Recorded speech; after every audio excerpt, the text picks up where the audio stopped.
दोस्तों बहुत बड़ी खबर सामने आ रही है। ईरान और अमेरिका की जंग एक बार फिर से नई दिशा में जा रही है। मिडिल ईस्ट में एक बार फिर से जंग के बादल मंडराने लगे हैं और चाइना और रशिया ने भी इसमें दखल दे दिया है। पाकिस्तान से हालात नहीं संभल रहे हैं। पाकिस्तान ने बहुत बड़ा स्टेटमेंट दे दिया है। क्या वो स्टेटमेंट है, जल्दी से नजर डाल लेते हैं। भरत जी हमारे साथ हैं।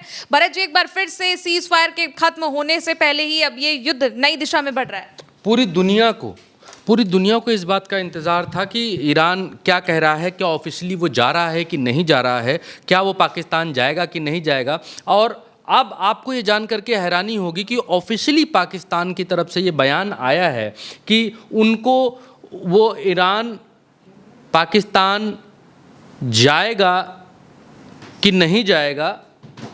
पाकिस्तान की हालत जो है गब्बर सिंह वाली हो गई है आज की तारीख में। पाकिस्तान कह रहा हमको नहीं मालूम, हमको कुछ नहीं मालूम। ये देखिए आपकी स्क्रीन के ऊपर है, अताउल्ला तरार हैं पाकिस्तान के विदेश मंत्री। एक बात ये पाकिस्तान के सूचना प्रसारण मंत्री, माफ़ करिए। अब एक बात साफ है कि पाकिस्तान के प्रयास अच्छे हैं, गुड। पीस का प्रयास पाकिस्तान कर रहा है, ये एक अच्छी बात है, ये एक बढ़िया बात है। और पाकिस्तान कहाँ पर कमज़ोर पड़ रहा है, अभी बताऊंगा कि इन्होंने क्या लिखा है। पाकिस्तान यहाँ पर कमज़ोर पड़ रहा है। अगर पाकिस्तान कहीं ताकतवर मुल्क होता, अगर यही पीस वार्ता चीन या रूस करवा रहे होते तो ये पीस वार्ता कहीं तक हो जाती। लेकिन पाकिस्तान की मजबूरी क्या है कि पाकिस्तान अमेरिका को आंख नहीं दिखा सकता। लेकिन खबर पर आते हैं, विश्लेषण उसका बाद में करेंगे। खबर पर आते हैं, जल्दी जल्दी से दर्शकों को खबर बताते हैं। पाकिस्तान के सूचना प्रसारण मंत्री जो हैं अताउल्ला तरार ने ये बताया है कि इनके पास जो है formal response from the Iranian side about the confirmation of delegation to the attend the Islamabad peace talk is still awaited। यानी अभी तक इनके पास कोई कंफर्मेशन नहीं है कि ईरान इनकी पीस टॉक में आएगा कि नहीं आएगा। इन्होंने ऊपर जो है लिखा है the situation is stand as 19:30 PST, यानी कि 7:30 बजे शाम के अनुसार, ठीक है, PST 7:30 बजे के आसपास कि इन्होंने ये सिचुएशन डाली है। और हम जो ये बातचीत कर रहे हैं, हम जो ये बातचीत रिकॉर्ड कर रहे हैं, ये उसके ठीक आधे घंटे बाद कर रहे हैं, यानी 8 साढ़े 8 बजे हम ये बातचीत कर रहे हैं।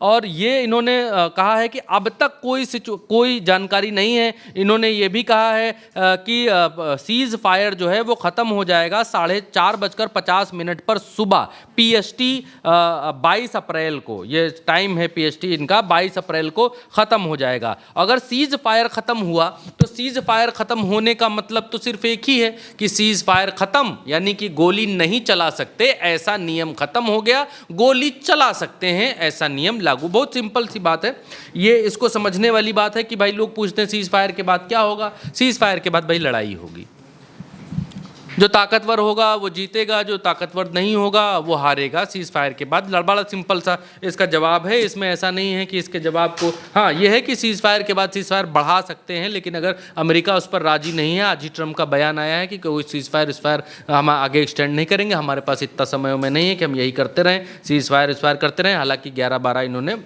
खैर द क्रेडल ने यहाँ पर क्या छापा इसको लेकर के, क्योंकि दुनिया का सबसे बड़ा सवाल यही है कि ईरान सीज़ फायर में जाएगा कि नहीं जाएगा, बातचीत करने के लिए जाएगा कि नहीं जाएगा। और जिस हिसाब से अमेरिका दबाव बना रहा है, बार बार दबाव बना रहा है, ट्रंप ये कह रहे हैं कि भाई करना ही होगा वरना बम मारेंगे, बातचीत करनी होगी वरना उड़ा देंगे। होर्मुज के ऊपर इन्होंने सैंक्शंस लगा रखे हैं, प्रतिबंध लगा रखे हैं। तो यहाँ पर द क्रेडल क्या छापता है, यहाँ पर द क्रेडल मीडिया ये छापता है, हिंदी तर्जुमा बता देते हैं।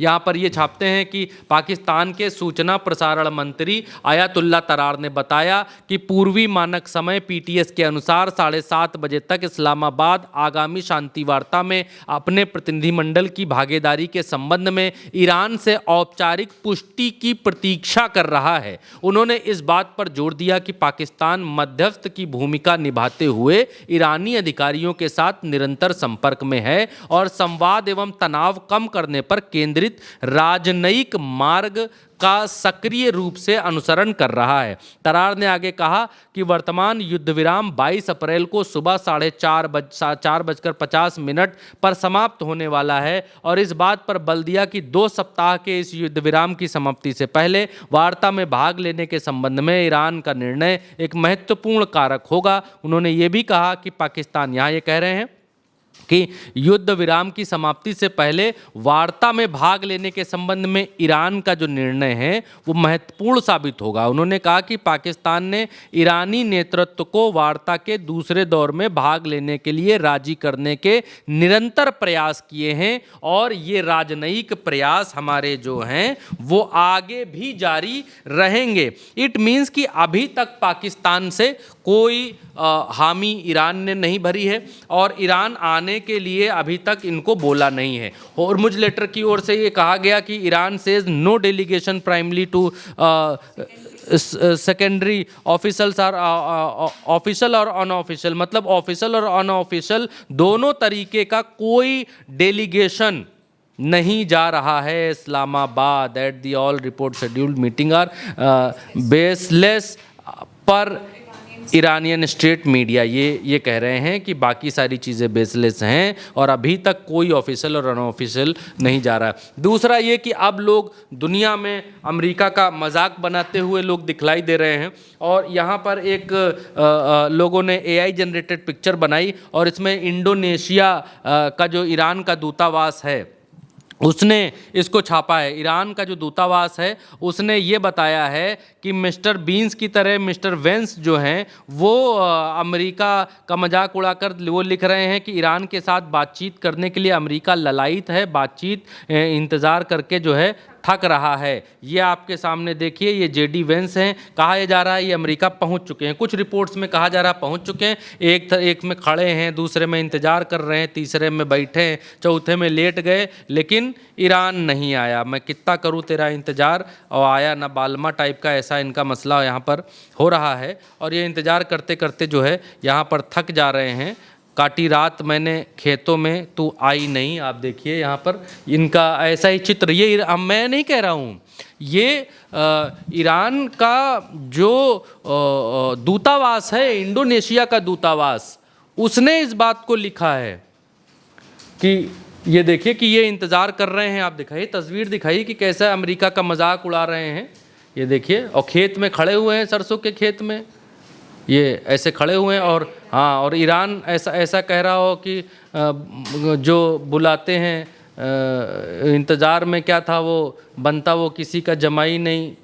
तो ये देखिए आपके सामने वो गाना है काटी रात खेतों में आई नहीं और यहाँ पर ये और यहाँ पर ये और एक चीज़ और बड़ी यहाँ पर निकल कर के सामने आई कि रशिया के जो फॉरेन मिनिस्टर हैं उन्होंने इस बात को कहा है कि वो ईरान और US की जो निगोशिएशन है उस पर बहुत बारीकी से नज़र रखे हुए हैं और वो चाहते हैं कि ये हो, निगोशिएशन हो, लेकिन ये निगोशिएशन बड़ा मुश्किल है होना, ये भी वो कह रहे हैं। और ये कह रहे हैं कि वो अपनी नज़र बनाए हुए हैं, एनालाइज़र वाली नज़र बनाए हुए हैं और सिचुएशन 10 टाइम्स 24 घंटे में 10-20 बार बदल सकती है।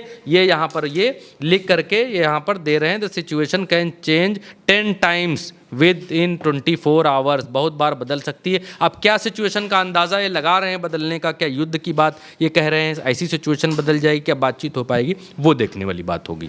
बिल्कुल, देखिए दोस्तों, 22 अप्रैल 4:50 पर सुबह ये युद्ध विराम खत्म हो जाएगा और अब एक फिर से नए सिरे से युद्ध शुरू होता भी दिखाई दे रहा है, क्योंकि अभी तक ईरान का कोई भी डेलीगेशन इस्लामाबाद पहुंच रहा है इसको लेकर कोई खबर नहीं है। पाकिस्तान खुद इस बात को लेकर कंफ्यूज है कि क्या ईरान का डेलीगेशन आएगा या नहीं आएगा। ट्रंप बार बार कह रहे हैं कि हम ईरान से बातचीत के लिए भी तैयार हैं। यहां तक ये भी खबरें आई कि ट्रंप खुद भी बात कर सकते हैं ईरान के नेताओं से, लेकिन अब तक ईरान ने सीज फायर की इस दूसरी मीटिंग में शामिल होने को लेकर कोई भी ऐसा बयान नहीं दिया है, कोई भी डेलीगेशन अब तक तैयार नहीं हुआ है। अब आगे क्या होगा उससे जुड़े जो भी अपडेट्स होंगे हम आपको जरूर बताएंगे। फिलहाल मेरे साथ इस चर्चा में इतना ही। आप देखते रहिए उल्टा चश्मा यूसी।